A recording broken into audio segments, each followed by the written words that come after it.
आज हम शुरू करने लगे हैं 9वीं कक्षा का पहला पाठ, जिसका नाम है संख्या पद्धति।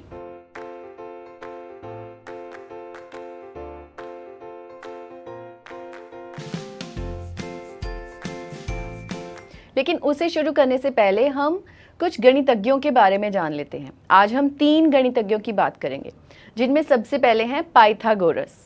आपने सुना है ना उनका नाम? लगभग 400 ईसा पूर्व, 400 वर्ष ईसा पूर्व क्या हुआ, उन्होंने यह बताया कि जो वर्गमूल 2 है वो असल में एक अपरिमेय संख्या है, क्योंकि उसे p/q के रूप में नहीं लिखा जा सकता।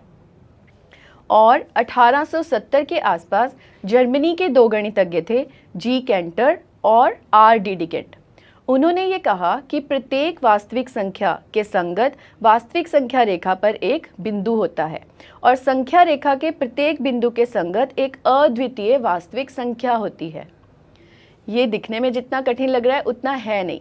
इसका सीधा सीधा अर्थ है कि हम हर संख्या को, हर वास्तविक संख्या को संख्या रेखा पर दिखा सकते हैं।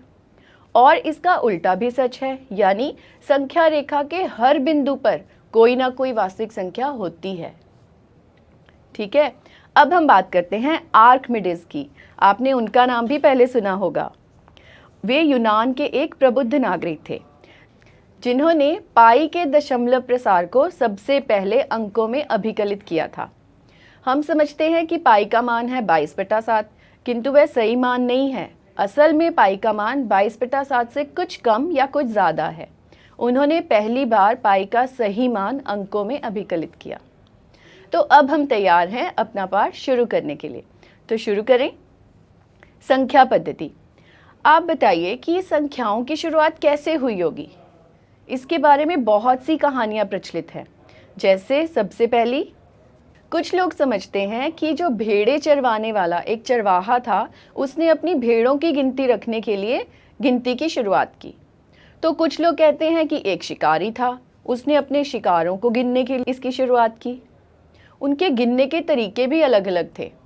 कुछ कहते हैं कि वे उंगलियों पर ही गिन लिया करते थे, या फिर किसी सतह पर लकीरें लगाकर। और क्या तरीके थे? कुछ लोग किसी मोटे धागे या फिर रस्सी में गांठ लगाकर गिन लिया करते थे। और कुछ लोग गिनती याद रखने के लिए उतने कंकर अपने पास रख लेते थे। है ना मज़ेदार तरीके? लेकिन जब लिपि की शुरुआत हुई तो उन्होंने इसके लिए भिन्न भिन्न चिन्ह का प्रयोग करना शुरू कर दिया, और वही चिन्हों के रूप बदल बदल कर आज की जो संख्या पद्धति है हमें वो प्राप्त हुई। आप उसे तो पहचानते ही हैं, 1 2 3 4। तो चलिए शुरू करते हैं। ये शुरू होती है प्राकृत संख्याओं से। प्रकृति ने हमें क्या क्या दिया? प्रकृति को देखें तो वहाँ है पेड़ पौधे, फूल पत्ते, पशु पक्षी और चांद और सितारे। अगर इनमें से किसी को गिनने की कोशिश करें तो कहाँ से शुरू करेंगे? 1 से। 1 में एक और जोड़ेंगे तो 2 में एक और जोड़कर 3, और 3 में एक और जोड़कर 4। इस प्रकार एक एक जोड़कर हमें उससे अगेतर संख्याएं मिलती रहती हैं। तो मान लो कि आप कोई बड़ी से बड़ी संख्या सोचो। ये जो सारी संख्याएं हैं ये कितनी दूर तक जा सकती हैं? 100, 1000, लाख, करोड़, कितनी दूर? कोई भी बड़ी से बड़ी संख्या जिसे आप समझते हैं, जिससे ऊपर कोई संख्या नहीं है, उसे अपने दिमाग में सोच लीजिए। अब यदि मैं उसमें एक और जोड़कर उसकी अगेतर संख्या बना दूं तो मेरी संख्या आपकी संख्या से बड़ी हो गई, है ना? तो इससे हमें पता चलता है कि संख्याओं का कोई अंत नहीं है और कोई ऐसी संख्या नहीं है जिसे हम कह सके कि यह सबसे बड़ी है। उसमें एक और जोड़कर उसकी अगेतर संख्या बनाई जा सकती है। तो इसलिए हम प्राकृतिक संख्याओं को लिखते हैं 1 से, शुरू करते हैं और ये जाती हैं अनंत तक, कभी समाप्त नहीं होती। तो इसलिए हम इसे इस चिन्ह से दर्शाते हैं। उसके बाद आती हैं पूर्ण संख्याएं। जैसे हमने एक एक जोड़कर संख्या का अगेतर बनाया, ऐसे ही हम एक एक घटाकर उससे पिछेतर संख्या भी पा सकते हैं। आइए करके देखें। ये देखिए, ये है एक टोकरी और इसमें क्या है? गेंदें। आप गिन सकते हैं कितनी गेंदें हैं? ये हैं 5 गेंदें। अब यदि मैं इसमें से एक गेंद निकाल लूँ तो अब कितनी बची? अब बची 4। 5 में से 1 घटाकर 4, एक और गेंद निकालने पर 3, एक और निकालने पर 2 और एक और निकालने पर केवल 1 गेंद बची। अब मान लीजिए मैं इस गेंद को भी निकाल लूँ, तो अब क्या बचा? अब तो कोई भी गेंद नहीं है। अब इसे कैसे दिखाएंगे? इसे हम दिखाएंगे शून्य से। क्या आप जानते हैं शून्य की खोज कहाँ हुई? शून्य की खोज भारत में ही हुई। भारत के एक महान गणितज्ञ ब्रह्मगुप्त ने इसकी खोज की। तो शून्य की खोज ने हमारी संख्याओं को पूर्ण कर दिया और पूर्ण संख्याओं को हम दर्शाते हैं W से। W बराबर शून्य जमा सभी प्राकृत संख्याएं यानी n। इसे हम इस प्रकार लिख सकते हैं, W बराबर शून्य जमा n। उसके बाद जब पैसों का लेन देन शुरू हुआ तो ऋणात्मक संख्याओं की भी आवश्यकता पड़ी। मान लीजिए मैंने 100 रुपये का कुछ सामान खरीदा। अब मुझे दुकानदार को 100 रुपये देने हैं, यानी मुझ पर 100 रुपये का ऋण है। तो मेरी स्थिति को कैसे दर्शाया जाएगा? -100 से। और यदि मैं 100 में से 70 रुपये उसे दे देती हूँ, उसके पास जमा कर देती हूँ, तो होगा -100 जमा 70। इसका उत्तर होगा -30, यानी अभी भी मुझे 30 रुपये और देने हैं। तो मेरी स्थिति को दर्शाएगा -30, ऋणात्मक 30। ऐसी संख्याओं को हम Z से दर्शाते हैं। शून्य के दाईं ओर संख्या रेखा पर सभी धनात्मक संख्याएं आती हैं। शून्य के बाद बराबर के हिस्से करके 1, 2, 3, 4 अनंत तक धनात्मक संख्याएं जाती हैं। इसी प्रकार शून्य के बाईं ओर ऋणात्मक संख्याएं आती हैं, -1, -2, -3। आप सबने संख्या रेखा देखी है, आइए इसे फिर से देखें। बिल्कुल बीच में है शून्य, दाईं ओर के हिस्सों पर लिखा गया है 1, 2, 3, 4, 5 और बाईं ओर लिखा गया है -1, -2, -3, -4, -5। और आपने इसके दोनों तरफ तीर का निशान भी देखा। यह दर्शाता है कि संख्या रेखा को दोनों तरफ अनंत तक बढ़ाया जा सकता है, यानी इस पर अनंत संख्याएं निरूपित की जा सकती हैं। तो इन सब संख्याओं को मिलकर बनते हैं हमारे पूर्णांक। तो पूर्णांक बराबर है सभी ऋणात्मक संख्याएं और सभी पूर्ण संख्याएं। संख्या रेखा के दो बिंदुओं जैसे 0 और 1 या 2, क्या इनके बीच में भी कुछ संख्याएं हैं? उन्हें हम दर्शाते हैं भिन्न से। मान लीजिए हमने किसी चीज़ का पूरा प्रयोग नहीं किया, उसका आधा ही प्रयोग में लाए। जैसे आजकल फलों का मौसम है, खरबूजा और तरबूज सभी बच्चे खा रहे हैं। मान लीजिए 2 भाई थे, एक तरबूज लिया। अब वो पूरा तरबूज तो नहीं खाएंगे, उन्होंने तरबूज के 2 बराबर हिस्से किए। तो जितने हिस्से किए उसे हम लिखेंगे हर में, और एक बच्चे ने एक हिस्सा खाया तो उसे हम लिखेंगे अंश में। तो हमारा भिन्न हो गया 1/2, यानी 2 भागों में से 1 भाग। क्या इसे संख्या रेखा पर दर्शाया जा सकता है? आधा, तो ये 0 और 1 के बीच जो बिल्कुल मध्य बिंदु होगा उस पर हम 1/2 लिख सकते हैं। किंतु मान लीजिए कुछ और है, जैसे 1/3। तरबूज के 3 हिस्से किए गए और उसमें से 1 मिला, या तरबूज के 4 हिस्से किए गए और उसमें से 1 लिया, तो होगा 1/4।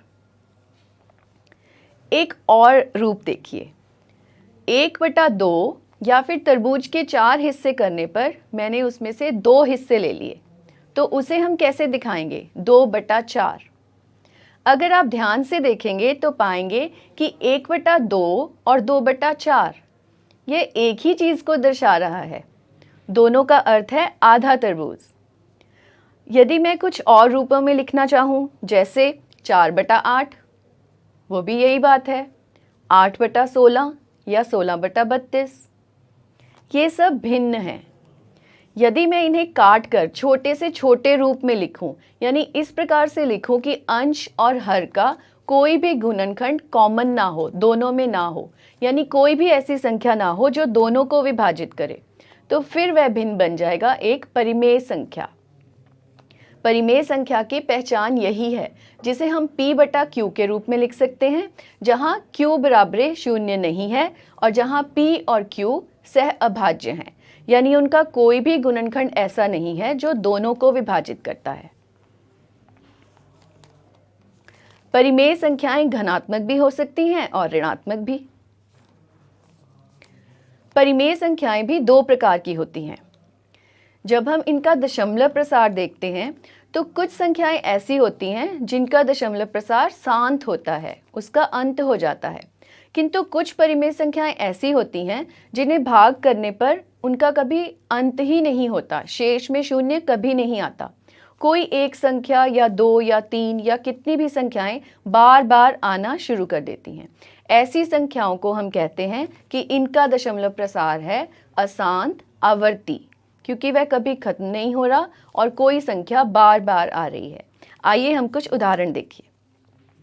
11/5, 1/2 या 1/3। यदि 11 को 5 से भाग करें तो उत्तर आता है 2.2, यानी इसका दशमलव प्रसार शांत है। इसी प्रकार 1 को 2 से भाग करने पर उत्तर आता है 0.5, तो इसका प्रसार भी शांत है। किंतु 1/3, 1 को 3 से भाग करने पर उत्तर आता है 0.3333। अब ये 3 बार बार आ रहा है, तो इसे दर्शाने के लिए हम लिखते हैं 0.3 और 3 के ऊपर एक बार। इससे हमें पता चलता है कि इसका प्रसार है अशांत आवर्ती। क्या आप भाग किए बिना बता सकते हैं कि किसी परिमेय संख्या का प्रसार शांत है या अशांत आवर्ती? बहुत आसान है, आइए करके देखें। हम कुछ उदाहरण लेते हैं, जैसे 1/2, 1/3, 1/5, 1/7, 1/10 और 1/15। अब हम इन सब के प्रसार देखते हैं। 1/2 को हल करने पर उत्तर आया 0.5। 1/3 को हल करने पर आया 0.333। 1/5 को हल करने पर आया 0.2। 1/7 को हल करने पर आया 0.142857 और 1/10 को हल करने पर आया 0.1। 1/15 को हल करने पर आया 0.0666, यह भी बार बार आ रहा है। तो इस प्रकार हमने देखा कि 1/2, 1/5 और 1/10 इनके दशमलव प्रसार शांत हैं और 1/3, 1/7 और 1/15 इनके दशमलव प्रसार अशांत आवर्ती हैं। आइए अब इन्हें फिर से देखें और ध्यान से देखने पर हम कुछ नया देख पाएंगे। इन सब के हर को देखिए। इनके हर के यदि अभाज्य गुणनखंड किए जाएं और अभाज्य गुणनखंडों को उनकी घात के रूप में लिखा जाए, तो जिसके हर के अभाज्य गुणनखंड 2 की कोई घात या 5 की कोई घात हैं, या फिर 2 और 5 दोनों ही की कोई घात हैं, उनके दशमलव प्रसार हमेशा शांत होते हैं। और यदि 2 और 5 के अलावा कोई भी संख्या आ जाए तो फिर उनके दशमलव प्रसार शांत नहीं होते, वे अशांत आवर्ती होते हैं। मैंने यहाँ थोड़े से उदाहरण लिए, आप और भी उदाहरणों के साथ इसे देख सकते हैं। तो ये थी हमारी परिमेय संख्याएं। अब हम जानते हैं अपरिमेय संख्याओं के बारे में। अपरिमेय संख्याएं वे होती हैं जिन्हें p/q के रूप में नहीं लिखा जा सकता। इनका दशमलव प्रसार शांत नहीं होता, अशांत होता है, किंतु आवर्ती भी नहीं होता। इनके जो दशमलव के बाद जो संख्याएं आती हैं वे कभी भी दोबारा नहीं आती, हर बार नई नई आती रहती हैं। जैसे वर्गमूल 2, इसका दशमलव प्रसार है 1.414235 और ये कभी समाप्त नहीं होता। इसी प्रकार पाई का दशमलव प्रसार 3.1415925, इसका भी कभी अंत नहीं होता। एक और उदाहरण देखिए, 0.1011011101110। इसे देखकर ऐसे लगता है जैसे ये बार बार आ रहा है, लेकिन ऐसा नहीं है, क्योंकि एक की संख्याएं बदलती जा रही है। पहले एक बार, फिर 2 बार, फिर 3 बार।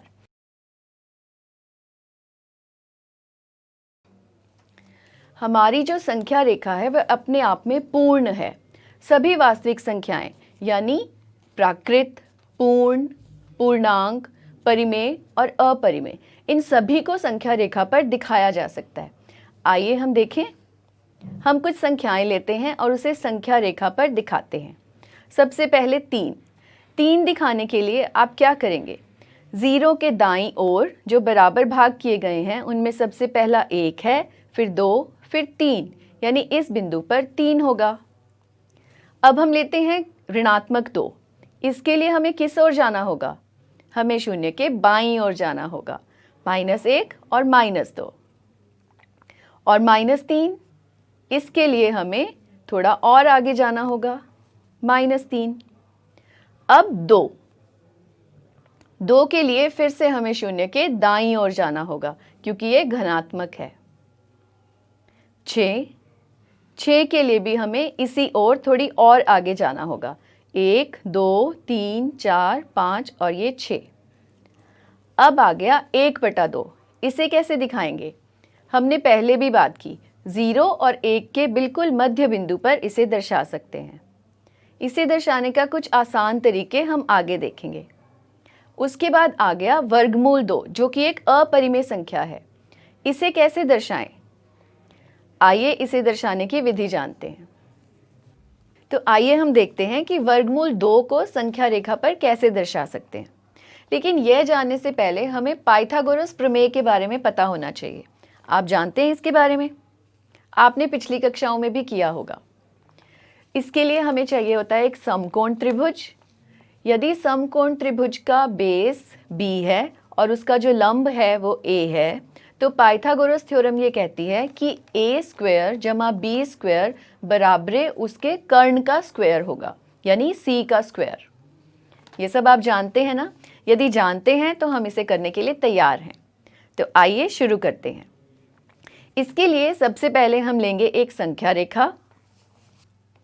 संख्या रेखा पर सबसे बीच में है 0, फिर दाईं ओर है 1, 2, 3, 4 और बाईं ओर है -1, -2, -3, -4। 0 को O मान लेते हैं और 1 को A मानते हैं। अब 0 से A की दूरी OA, इस दूरी के बराबर एक लंब हमें A पर बनाना है, यानी A पर हमें एक 90 डिग्री का कोण बनाना है जिसकी लंबाई OA के बराबर होनी चाहिए। ये करना बहुत ही आसान है, हम प्रकार की मदद से कर सकते हैं। प्रकार को OA की लंबाई के बराबर खोलें और इस बनाए गए लंब पर A से रखकर एक चाप लगा दें जो कि उसे एक बिंदु पर काटेगी। इस बिंदु का नाम हम दे देते हैं B। तो अब OA की लंबाई AB के बराबर है। अब यदि हम OB को मिला दें तो हम पाएंगे कि हमें एक समकोण त्रिभुज मिल गया है।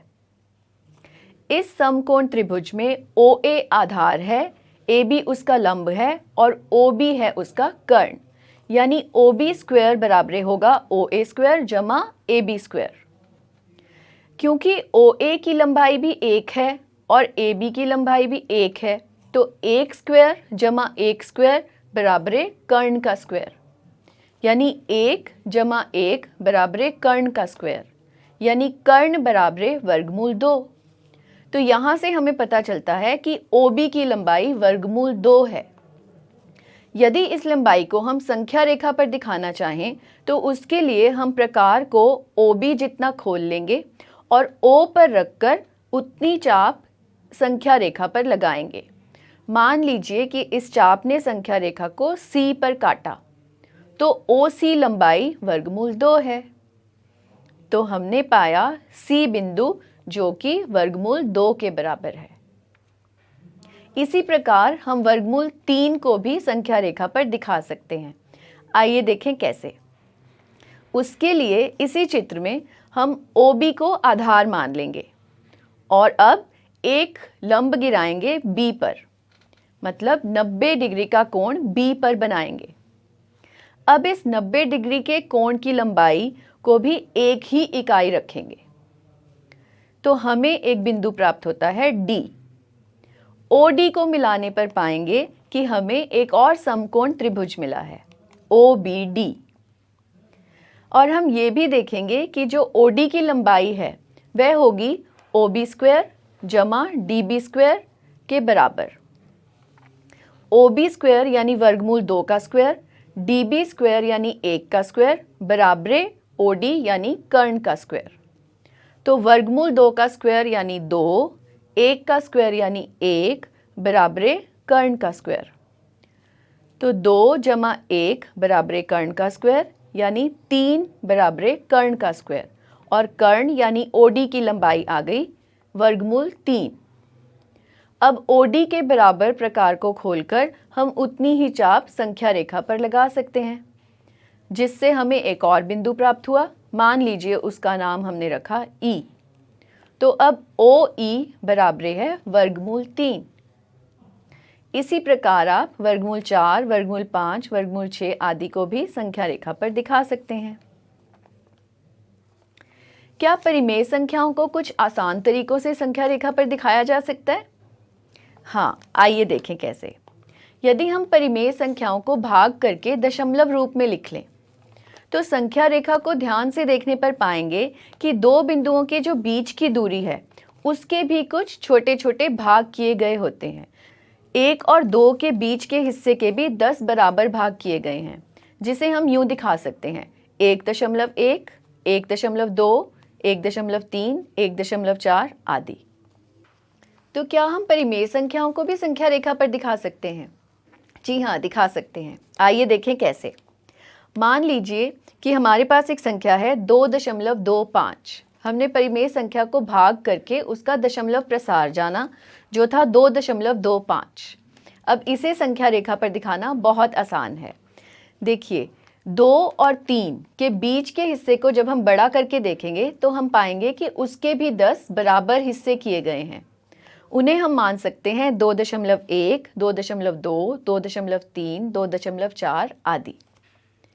हमें निरूपित करना है 2.25 को, तो हम 2.2 और 2.3 इसके बीच की दूरी को भी थोड़ा और बड़ा करके देखेंगे तो हम पाएंगे कि उसको भी 10 बराबर हिस्सों में बांटा गया है, जो दर्शाता है 2.21, 2.22, 2.23 आदि।